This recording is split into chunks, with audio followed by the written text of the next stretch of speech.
जय श्री कृष्ण। मैं संध्या शर्मा श्री चैतन्य महाप्रभु की कथा में आप सभी हरिभक्तों का स्वागत करती हूँ। महाप्रभु से विदा होकर चंद्रशेखर आचार्य नवद्वीप की ओर चल पड़े और बार बार अपने आप से कहते, प्रभु आप आ गए, अच्छा हुआ। फिर थोड़ी देर बाद देखते प्रभु कहाँ हैं उनके साथ। सोचते मैं कैसे नवद्वीप में रह सकूँगा, कैसे नवद्वीप जाऊंगा, कैसे वृद्धा सची माता से जाकर कहूँगा और मैं उस दुखिनी माता को और उस दुखिनी पत्नी को क्या जवाब दूंगा। और जब वो पति परायणा पतिव्रता विष्णु प्रिया मेरे लौट आने का समाचार सुनेगी, पति के संबंध में जिज्ञासा करेगी, तब मैं क्या करूँगा। प्रभु के संन्यास संबंधी सभी कृत्य मैंने ही अपने हाथों से कराए हैं। जब उन्हें बात पता चलेगी कि मैंने ही प्रभु को सन्यासी बनाया है, तो सब मिलकर मुझे कितना धिक्कारेंगे। क्यों न मैं इस गंगा जी में कूदकर आत्मघात कर लूं। गंगा जी की रेत में बैठकर प्रभु का चिंतन करते हुए आचार्य वहीं बैठ गए। फिर सोचने लगे, गंगा जी में कूदकर आत्मघात करना अच्छा विचार नहीं है। अब ऐसा करता हूँ, खूब रात्रि होने पर ही घर जाऊंगा, तब तक सब लोग सो जाएंगे। सुबह जब पता लगा कि आचार्य लौट आए हैं, तो सब लोग आकर पूछने लगे। तब माता सची को उन्होंने कहा, प्रभु शीघ्र ही लौट कर आएंगे। और फिर पुत्र वधू भी अपने पति का समाचार सुनकर चुपचाप सुनती रही। उन दिन से माता ने और पत्नी ने अपने मुख में अन्न का दाना तक नहीं खाया था। आचार्य बड़े संभ्रम से थे, लेकिन माता हा निमाई करती हुई पृथ्वी पर गिर पड़ी। माता की ऐसी दशा देखकर समस्त भक्त दहाड़े मार मार कर रोने लगे। तब माता ने फिर पूछा, आचार्य बताइए ना, मेरे निमाई को कहाँ छोड़कर आ गए। आचार्य मुझे सच सच बता दीजिए, क्या मेरे दुलारे के काले काले घुंघराले बाल सिर से पृथक हो गए? क्या मेरा सुकुमार निमाई भिखारी बन गया? क्या मैं अपने हाथ से अब दाल भात बनाकर उसे न खिला सकूंगी?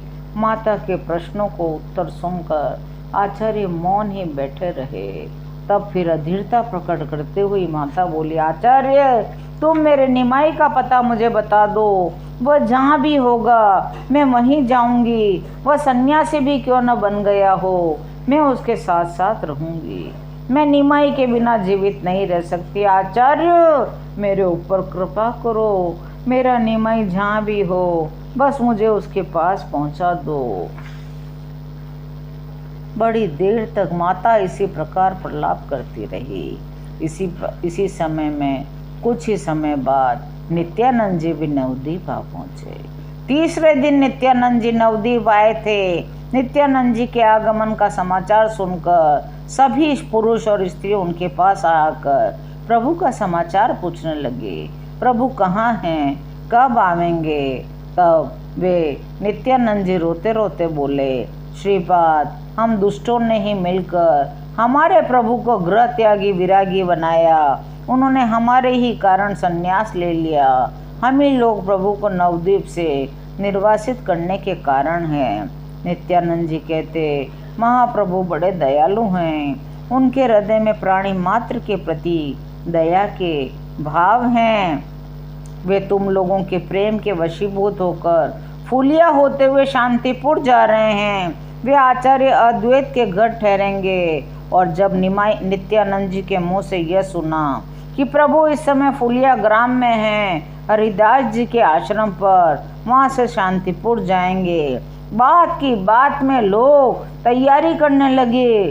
कोई नाव पर बैठने लगे, कोई डोंगी को लेने लगा, कोई घोड़ों के द्वारा गंगा जी को पार करने लगा। और पुरुष सारे, स्त्रियां सारी प्रेम में उन्मुख होकर हरि बोल की गगनभेदी ध्वनि करने लगे। उस महान कोलाहल को सुनकर प्रभु आश्रम में से बाहर निकल आए। सभी के नेत्रों से आंसुओं की धाराएं बह रही थी। प्रभु के मुंडे हुए सिर और गेरुए रंग के वस्त्रों को देखकर, हा हा हरि कहकर लोग रुदन करने लगे। सभी को लौट जाने के लिए कहकर आप शांतिपुर की ओर चलने लगे। बहुत से भक्त शांतिपुर चले, कुछ लौट कर नवद्वीप भी आ गए। नित्यानंद जी लोगों को प्रभु के आने का समाचार सुनाते हुए सची माता के समीप पहुँचे। सची माता बेहोशी की हालत में आहें भर रही थी। माता ने जैसे ही देखा नित्यानंद आया है, अरे बेटा निताई, तू अपने भाई निमाई को कहाँ छोड़कर आ गया? बेटा मुझे जल्दी से बता दे, तेरे ही कहने से मैंने अब तक प्राण रखे हैं, तू सच सच बता दे। माता को धैर्य बंधाते हुए नित्यानंद जी ने कहा, माता तुम अधीर मत बनो, मैं तुम्हारा निमाई को साथ ही लेकर आया हूँ। वे शांतिपुर में अद्वैताचार्य के घर पर हैं, उन्होंने तुम्हें वहीं बुलाया है। निमाई शांतिपुर में है, जल्द से जल्द मुझे शांतिपुर ले चल। मैं जब तक निमाई को देख न लूँगी मुझे शांति नहीं मिलेगी। माता का चिरकाल से उपवास था, वे अत्यंत क्षीण हो गई थी। लेकिन नित्यानंद जी ने फिर कहा, माता मैं तो भूख के मारे मरा जा रहा हूँ। जब तक आपके हाथ का बना हुआ भोजन नहीं पाऊँगा मेरी तृप्ति नहीं होगी। मुझे तो प्रभु के समीप चलने में भूख के कारण चला भी नहीं जाएगा। शंकित चित्त से माता ने कहा, निताई तू मुझे छल तो नहीं कर रहा है? निमाई के शांतिपुर आने का बहाना तो नहीं कर रहा है? माता मैं आपके चरणों का स्पर्श करके कहता हूँ, मैं तुम्हें नहीं ठग रहा हूँ। प्रभु फुलिया होकर शांतिपुर मेरे सामने ही गए हैं और आप ही को लाने के लिए मुझे यहाँ भेजा है। माता को बड़ा कष्ट हुआ, उठी, स्नान किया, भोजन बनाया, भगवान का भोग लगाया, नित्यानंद जी के लिए परोस कर उनसे भोजन करने के लिए कहा। नित्यानंद जी ने कहा, पहले जब तक माता भोजन न कर लेंगी तब तक मैं भी भोजन न करूँगा। अरे निताई, मेरे भोजन को तो निमाई साथ ले गया, अब वह जब कराएगा तभी भोजन करूँगी। तुम्हारा एक बेटा निमाई तो शांतिपुर में है, दूसरा बेटा तुम्हारे सामने है, तुम अब भी भोजन न करोगी तो फिर मैं भी नहीं करता। अच्छा पहले तू कर ले तब मैं भी करूँगी। नहीं, पहले आपको भोजन कराऊंगा तभी मैं करूँगी। अच्छा, इसी प्रकार दोनों की नोक-झोंक चलती रही। तब शपथ दिलाने के बाद नित्यानंद जी ने भोजन किया और फिर माता ने भी भोजन किया। नित्यानंद जी ने प्रेम पूर्वक माता के हाथ का बना हुआ प्रसाद पाया। माता ने विष्णु प्रिया जी को भी बड़े ही आग्रह पूर्वक भोजन कराया, स्वयं भी 2-4 ग्रास खाए। माता के भोजन कर लेने पर नित्यानंद जी ने चंद्रशेखर श्रीवास आदि भक्तों से कहा, आप लोग पालकी का प्रबंध करके माता को साथ लेकर अद्वैताचार्य के घर शांतिपुर आवें, मैं आगे चलकर देखता हूँ। अद्वैताचार्य जी के घर पहुंचकर नित्यानंद जी ने देखा प्रभु अभी तक वहां नहीं पहुंचे हैं। पूछा आचार्य से, क्या प्रभु यहाँ नहीं आए? क्या प्रभु इस दीनहीन कंगाल के ऊपर कृपा करेंगे? अद्वैताचार्य जी ने पूछा। नित्यानंद जी ने कहा, वे मुझे नवद्वीप भेजकर फुलिया होते हुए आपके यहाँ ही आने वाले थे। यही माता और भक्त भी आए हैं, अब वे आते ही होंगे। उनकी दशा बड़ी विचित्र थी, हर्ष भी हो रहा था, शोक भी हो रहा था। आचार्य की पत्नी सीता देवी नाना प्रकार के व्यंजनों को बनाने में लग गई। आचार्य देव अपने पुत्र हरिदास, नित्यानंद और अन्य भक्तों के सहित प्रभु को देखने के लिए गंगा के किनारे पहुँचे। दूर से देखा आचार्य ने भक्तों से घिरे हुए, हाथ में दंड कमंडल धारण किए हुए, गेरुए रंग के वस्त्र पहने प्रभु शांतिपुर की ओर ही आ रहे हैं। दोनों तरफ से लोगों ने दौड़ लगाई और आचार्य के चरणों में प्रभु उठ गिर गए। आचार्य ने उन्हें अपने हाथों से उठाया। आचार्य, आप मेरे पिता हैं, तुम्हारे भी वे ही पिता हैं क्या?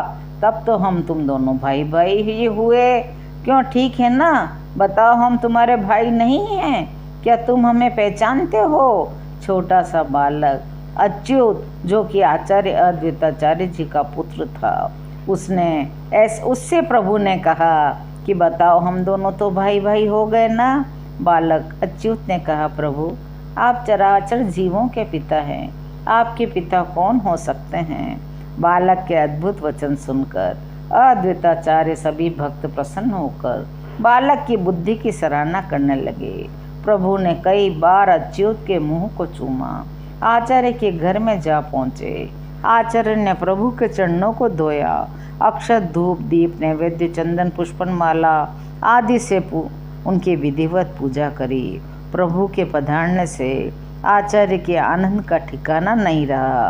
वे बार बार अपने सौभाग्य की सराहना करने लगे। आज की यह कथा यहीं विश्राम लेती है। शेष कथा को सुनने के लिए चैनल को सब्सक्राइब करिए और मेरे साथ प्रेम से बोलिए हरे कृष्ण कृष्ण कृष्ण हरे हरे, हरे राम राम राम हरे हरे।